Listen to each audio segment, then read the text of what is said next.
दोस्तों अॼु रिव्यू कंदासीं वीरन जी बस्ती सोप सीरियल जी नई अपडेट, नई कहाणी, अॻिते जेका कहाणी थियण वारी आहे उन जी पूरी अपडेट तव्हांखे ॿुधाईंदासीं हिन नंढिड़े वीडियो में।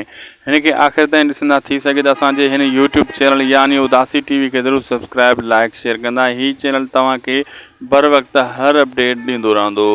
हलूं था अपडेट जी तरफ़। दोस्तों असल में जेको खेल खेॾे रहियो आहे बिजार ख़ान शमसू जे ज़रिए, ऐं शामिर खे बि इन शइ जी थोरी घणी ख़बर आहे। तो शिरो ॿुधाए छॾियो ही माई तोखे बि खटियो कोन कराईंदी, ऐं इतो थोरो घणो हाणे नुक़सानु पवंदो शामिर खे। ऐं शामिर फुल तयारी में आहे त मां बिजार ख़ान खे टक्कर ॾियां।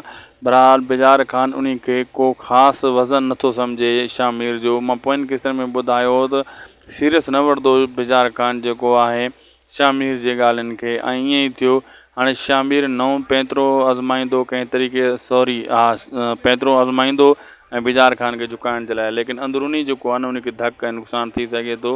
बहरहाल उहो जेको आहे शम्स जे ज़रिए जेको राब्तो बिजार ख़ान जो शामिर ताईं वञे थो पियो। बहरहाल अचण वारा एपिसोड ज़बरदस्त ऐं सनसनीखेज़ अचण वारा आहिनि। जे वीडियो अपडेट सुठी लॻी त लाइक ज़रूरु कंदा हिन वीडियो खे, ऐं सुठा कमेंट कंदा ऐं शेयर कंदा।